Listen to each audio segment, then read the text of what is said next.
Hello student. Today we will discuss about a new chapter, your chapter for earth structure. We will study about the structure of the earth and how the earth is made up of the parts like core, mantle, crust, and what are its composition, meaning, and extent of different cores. Let me tell you one thing that this chapter is composed of many information, and most importantly the information we got it from different theories of origin of earth and different study of seismic wave and different materials that is thrown out by magma, and this nobody have gone inside into the earth. So this is the study of seismic wave and different volcanic eruption and activities and the theory of origin of the earth. Let us have a look into earth structure. Earth is spherical in shape and have different layers. Concentric layers means different materials have been concentrated one over another. So very broadly we can divide it into lithosphere, hydrosphere and atmosphere. Lithosphere is the solid mass that we are finding in our earth, and hydrosphere is our water bodies and water bodies that is found in our earth, and atmosphere the air that surrounds the earth. Let us have a look into the chemical composition of earth structure.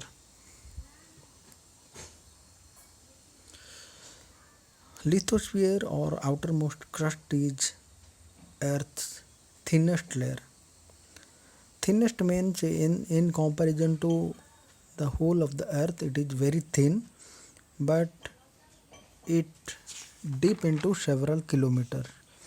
And don't think that thinnest layer means 10 meter or 20 meter. It is, for us it is also very deep, but it is the thinnest layer of the earth. It is made of rock and silicate, feldspar and mica. Different minerals compose of the outer layer of the earth. Lithosphere can be divided into shale and shima. Shale and shima have been made with taking different minerals like shale for silica and aluminium, and shima is given the name because of two materials or two minerals, that is your silica and magnesium. Shale layer form the continent usually because of less density, light mass or less density. It is up above the shima, and shale makes the continent while shima makes the ocean floor. Below the ocean or bed of the ocean is made up of shima, and the innermost core part of the earth is called nife, Nife. This one also taken out of different minerals. Nife, Ni is your nickel, and Fe is the chemical symbol for iron. So the core is called nife. Because of high density, you can just have a assumption or have a imagination that irons are very heavy and nickel also heavy. That's why they are deposited in the innermost part of the earth. Now let us have a look into internal composition of the earth. Based on the above chemical composition, the earth's interior is divided into three layers: core, mantle and crust. Core is the innermost part, and above core there is mantle, and crust is the upper layer of the earth. Let us have a look into the core. It is the most inaccessible part, lying at the center of the earth. No one can go, and it is not accessible at all. The core is the densest part because it is very heavy, nickel and iron, and it is one of the densest part of the earth. It is also divided into two part, that is inner part and outer part, or inner core or outer core. The entire core is about 7,000 km in diameter. This numbers or numeric values you have to remember. There are many numeric value and data you have to remember for examination purpose. The temperature in the core ranges from 4,400 centigrade to 6,000 centigrade, and it is believed that the core is composed of iron nickel, which is responsible for Earth's magnetism. Earth is attracting. Earth attracts the Earth attracts many parts towards it. That is because of magnetism, and this inner core or core is mainly responsible for the magnetic quality of the earth. The magnetic field is oriented towards the north and south pole. We also know that our needle of the compass always pointing towards south. That is also because of this magnetic effect of the earth.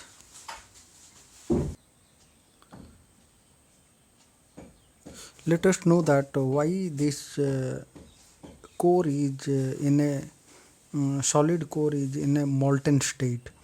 It is believed that solid state or inner core is due to high density and pressure, because a lot of land mass and a lot of things are above it, and with high pressure and because of temperature it became molten.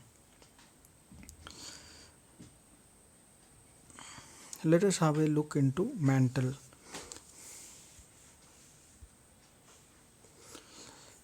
This layer lies below the crust. This is just below the crust. It is lying. The average thickness of the mantle is 2,900 kilometer. It is made up of around 84% of Earth's total volume. 84% of Earth's total volume is made up of mantle. Mantle is divided into two parts: the upper mantle and lower mantle. The upper mantle extends from Moho discontinuity. We will study about it, Moho discontinuity, and Moho discontinuity to a depth of 700 km. It is cooler and made of solid rock. The lower mantle extends from 700 km to 2,900 km. So lower mantle is hotter, denser than the upper mantle. At the depth of around 100 to 410 km, the mantle is partially molten, means in a semi-solid state, semi-liquid state, and it is also known as asthenosphere. Lower mantle is solid due to high pressure. Because of lot of pressure, lower mantle is solid. As the pressure increases towards the interior of the earth, the density also increases. The temperature varies means in some places temperature decreases or increases. It is from 1000 degrees centigrade to 3700 degrees centigrade. So imagine in this temperature which material can become stay solid, or which material turns to many material can turn to molten state. You can see all this in picture figure 4.4 in your textbook. Now let us have a look into Gutenberg discontinuity. What is Gutenberg's discontinuity? It is boundary between mantle and core. It is the Gutenberg discontinuity which divide mantle and core. It begins at the depth of 2800 kilometer. So mantle, the inner mantle lies below 2900 kilometer. It is up to 2900 kilometer. So in this layer, you just remember Gutenberg discontinued begins at the depth of 2800 kilometer. Here there is a change in the seismic wave generated by earthquake or explosion that travels through the earth. The primary wave, two types of waves are generated: primary wave and secondary wave. Secondary wave cannot pass through the line of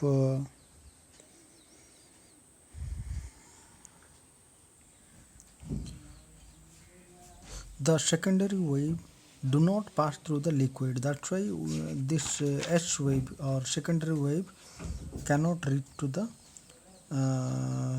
cannot reach to the earth. It disappears completely. It is dense probably due to greater percentage of iron, because in Gutenberg discontinuity more iron is there, that's why it is more dense. Let us have a look into crust or lithosphere. It is the uppermost layer of the earth.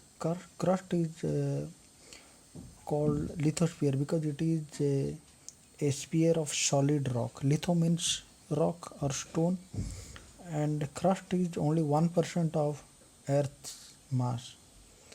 Mantle is 84% of earth's total volume, whereas crust is only 1%.